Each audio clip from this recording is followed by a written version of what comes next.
everyone, thanks for joining us for our latest edition of Phoenix Children's Live. I'm Stacy Dillier, one of the brand managers here for Phoenix Children's. I am joined by Dr. Shaw, the director of our Sickle Cell Program at Phoenix Children's, and Brooke Cook, the nurse clinician for our Sickle Cell Program at Phoenix Children's. Today we're going to talk about sickle cell anemia. If you have any questions along the way, please feel free to put them in the comment section and we'll make sure we get them answered live. If you happen to be tuning in after the broadcast ends, you can also ask any questions and we'll make sure that we get them answered for you. All right, thank you both for joining us today. It's great having you here. So we'll just go ahead and hop right in. Can you explain to us what is sickle cell anemia? So sickle cell anemia is a red blood cell disorder. It's inherited. It causes a defect in the red pigment hemoglobin, which makes the red pigment precipitate in long crystals, and it blocks the blood circulation. Okay. And that's why it causes anemia and pain. Okay, and what causes sickle cell anemia? It's a genetic mutation. Okay. It causes, it's inherited from parents. It's a defect in the beta globin gene that causes the sickle cell mutation.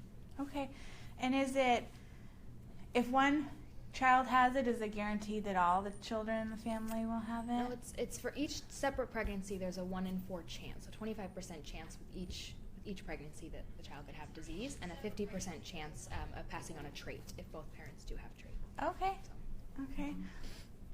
Are some populations more prone to having sickle cell anemia than others? Right. It's most common in African Americans. About 1 in 400 African American births will be sickle cell anemia. About 1 in 10 to 13 African Americans carry a gene, so they are carriers for sickle cell trait. Okay. So it's very, very common in African Americans, but it's also known in Asian Indians, Arabic populations, Mediterraneans, and Hispanic population.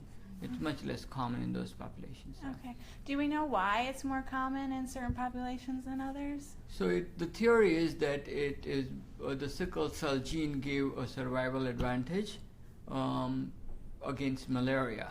When malaria was a major killer in centuries past, having a sickle cell gene in the malaria belt near the equator caused you to be able to survive better malaria, and that's why it's more common in the malaria belt. Wow, that's really, really interesting. How is it passed to the patient?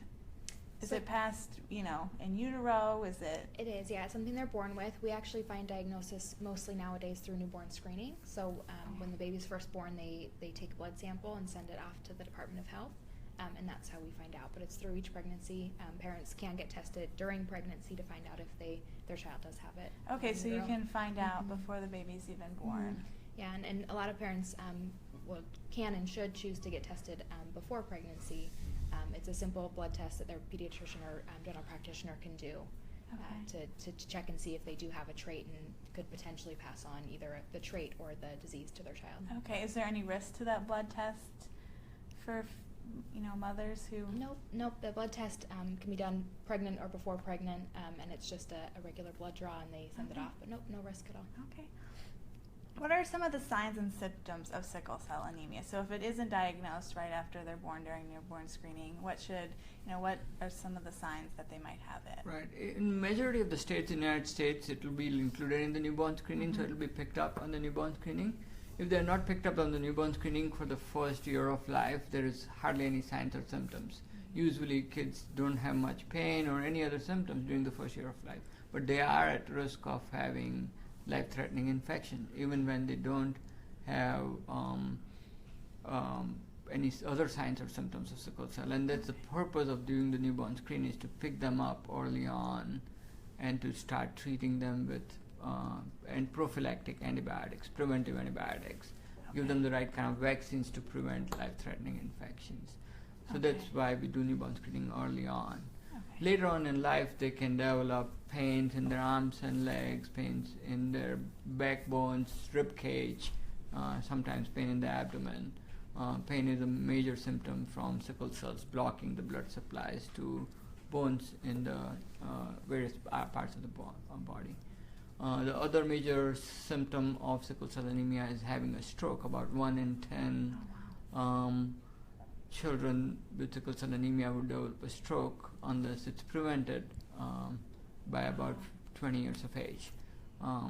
So that's why preventive treatment is very, very important. Wow. Also, over their lifespan, they accumulate damage to their organs, livers, kidneys, heart, lungs, and that eventually leads to multi-organ failure in adulthood. So it's very, very important to do preventive treatment. Okay, and can you start that treatment as soon as the baby is born, right after they get the newborn screening, or is there a time frame when you can start treatment for absolutely. it? So Phoenix Children's actually works with the Department of Health, so we help coordinate making sure these babies that are diagnosed on newborn screen get care from a hematologist, and we try to see them within the first few weeks of life to really educate the families, and then we start them on penicillin prophylactically to prevent infections, and then they continue to come back for regular appointments so we can continue to educate and talk about other preventative treatments. But the first treatment does start within usually the first month of life. Wow, that's great. And that's a preventative prophylactic antibiotic that they're on. That's great news.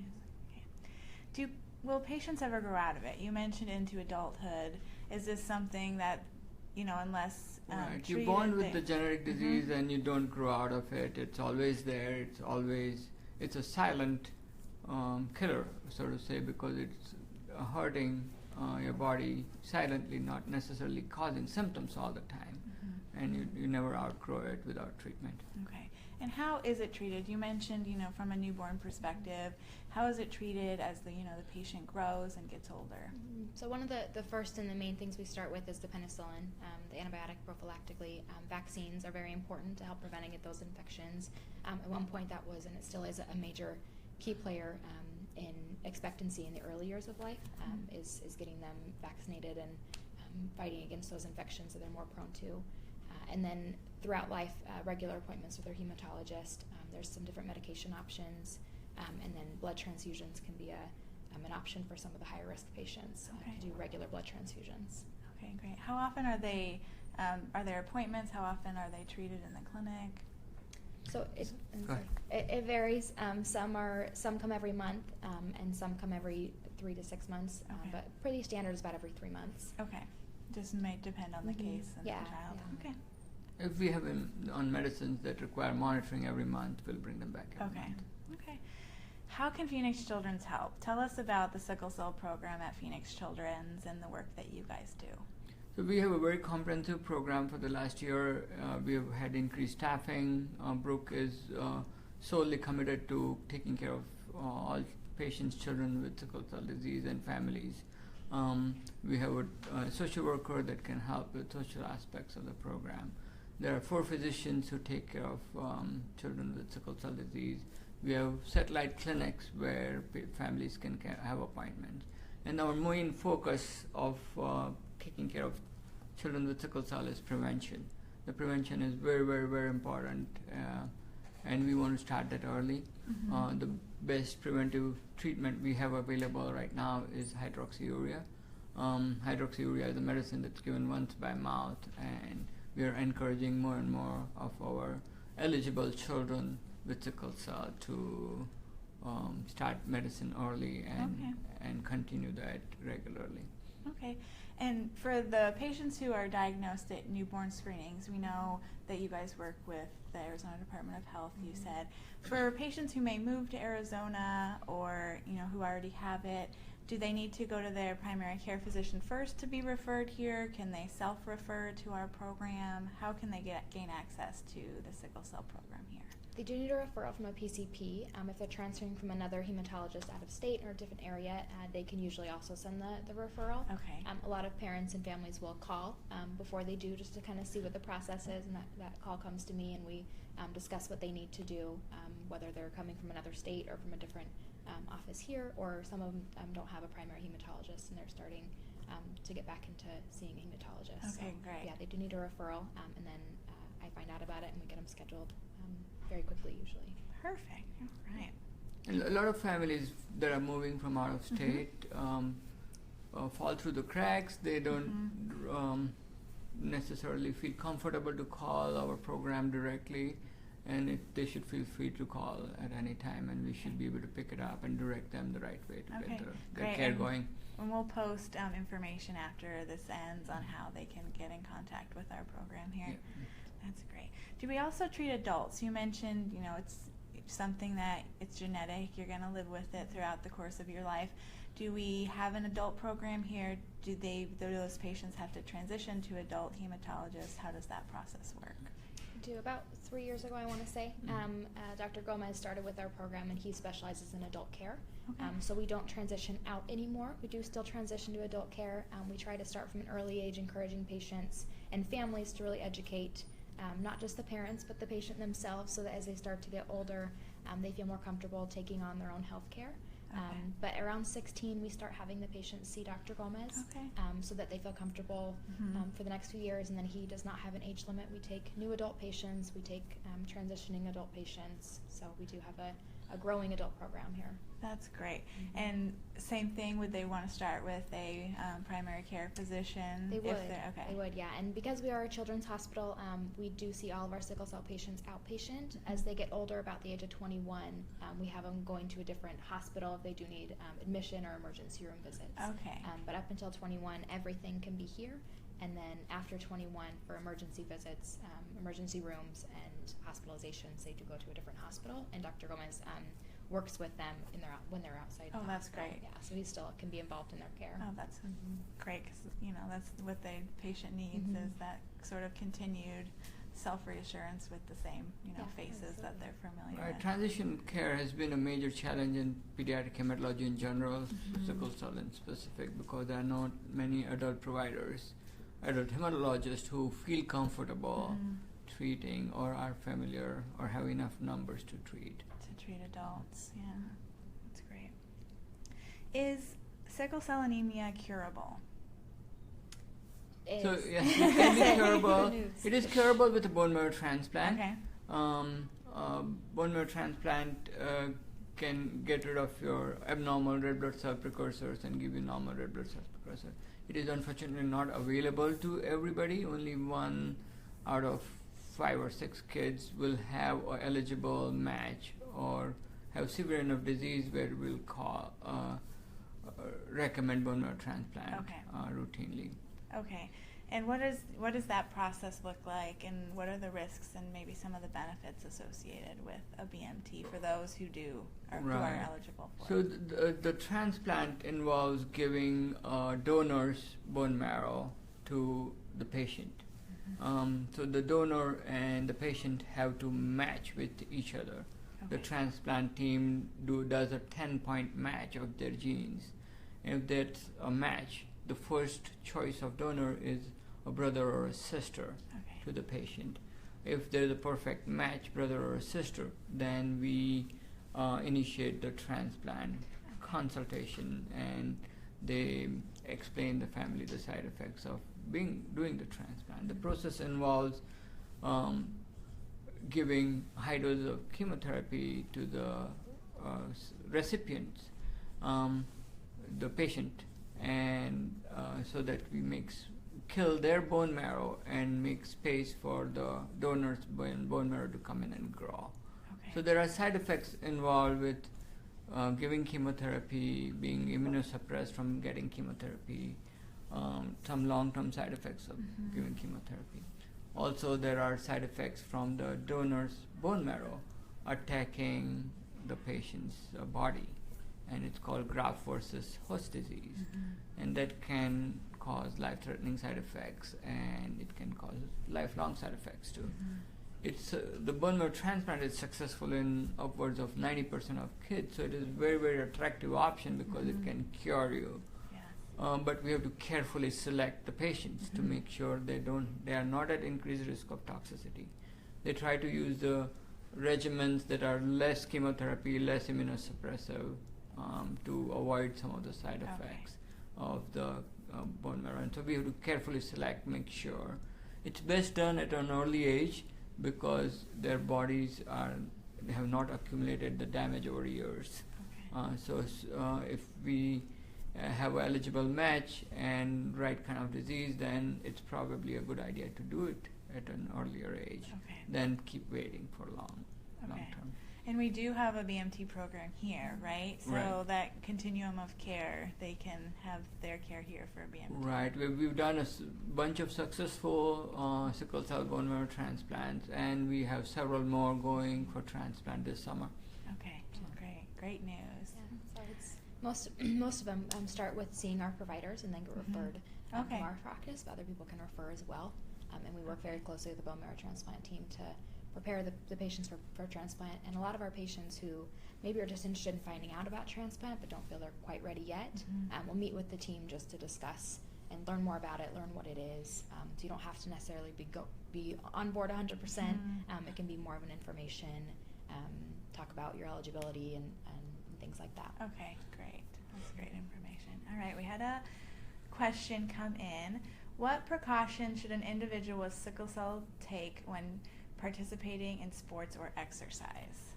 So one of the major ways to prevent a pain episode with sickle cell is to maintain hydration.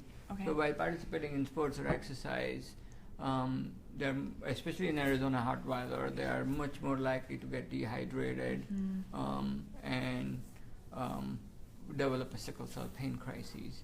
So it's very important to take breaks, stay hydrated, talk with, if you're participating in a competitive sport, talk to the coach to allow enough water breaks during practice as well as during games. And we are able to provide letters to the coaches or the school staff to allow that to happen.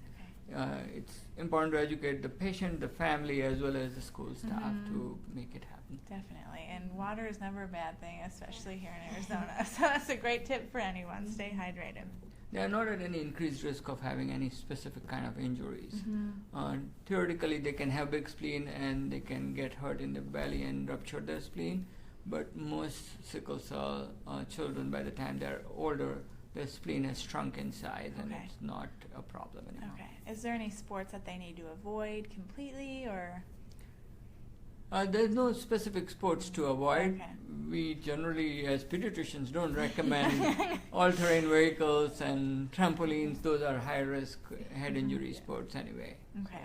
But otherwise, there's no risk. Okay. Back to the BMT. What are some of the outcomes for those patients who may not qualify for BMT? What does that look like? So most sickle cell patients can live a healthy life, but the important part is having good preventative treatment early on, like we talked about. But with hemoglobin SS, which is the most common type, life expectancy can be into the 50s, and with other types it can be into the 60s and 70s. Oh, that's great. And like we said, one of the key components is starting early on with prevention and having regular follow-up care. But many of them lead regular lives. They work, they have families, so they have good outcomes as long as we start early and making sure they're educated and doing all the things they can do to help prolong and live a normal, healthy life. That's great, and it's really helpful to have those newborn screenings to make sure that we catch those patients right after they're born, so we can start early on. Okay. How long is the wait time for a first appointment here at Phoenix Children's? We do about 2 to 3 weeks for the first appointment. Like I said, as soon as I find out, we try to pair them with a hematologist. We have much more opening for same-day sick visits and things, but that first visit we want to make sure we pair you with the right hematologist, so you can start that relationship early on, and they can follow you. That's correctly. great. That's great. How can non-patients help? Is there anything for people out there who say, hey, I want to help, what can I do? Right, so first of all, it's to create awareness about the disease. There's a national program about knowing your status of sickle cell disease. Although it's restricted to African Americans, we have patients who are non-African Americans who also have sickle cell disease. Knowing your status helps you get prenatal counseling. So creating awareness in the community is very, very important.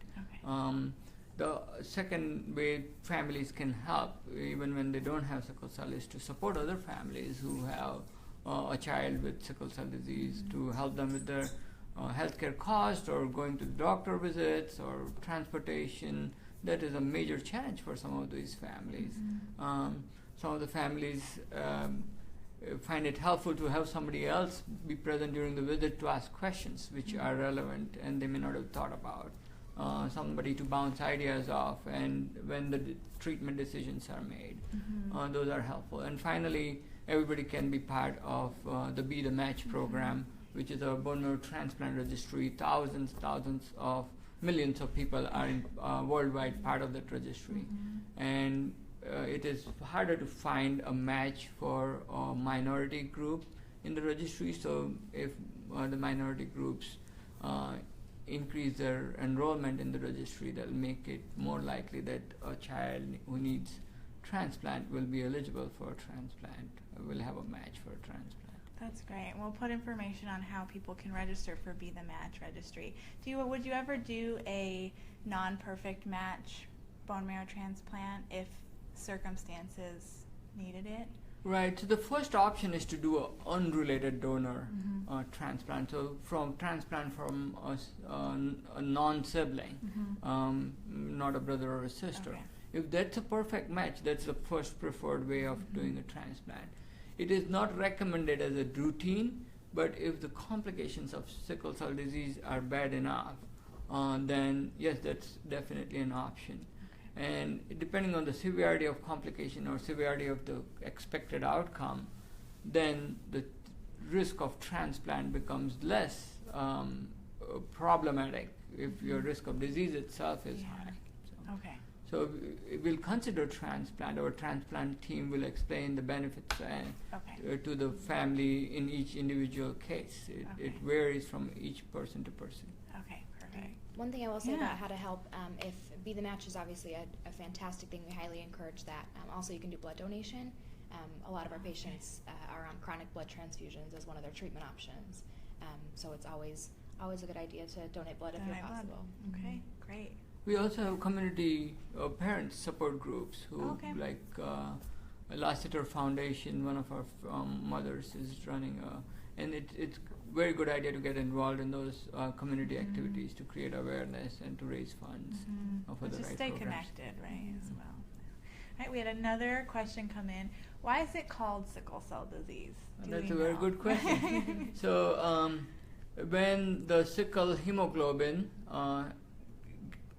gets deoxygenated, when the tissue extracts oxygen out of the hemoglobin molecule, it makes long crystals, and the long crystals polymerize with each other, and they make a curved sickle shape. Sickle is an instrument they used in long ago ages to cut grass. So you hold grass like that and you cut it. So it's a curved blade, and the shape of the red blood cell resembles the sickle, and that's why it's called sickle cell disease. That's really neat. I always wonder who gets to name things like that. It would be a fun job. Say someone gave credit to the shape and not themselves. Yes, exactly. What other services? We sort of touched on some. The family groups, support groups are available for sickle cell patients. We also have the Emily Center here, where I'm sure families can find information if they need it. And I would imagine when you start them out young, that they have sort of a continued support system from you guys as well. But is there anything else we didn't touch on that might be available or families should look into? So we do have what we call a comprehensive visits every year. It's overall care of the patient. So not just the physician seeing them. Brooke sees them during that visit, educates the families about sickle cell disease prevention, how to take good care of themselves, how to take ownership for their disease, for older children to know their disease, know their medications, preventive strategies. We have a lung doctor who comes during those visits to screen for any lung problems they have, which are very common in sickle cell disease. Also, a social worker, a nutritionist, a school person is there to help children with school problems. That's great.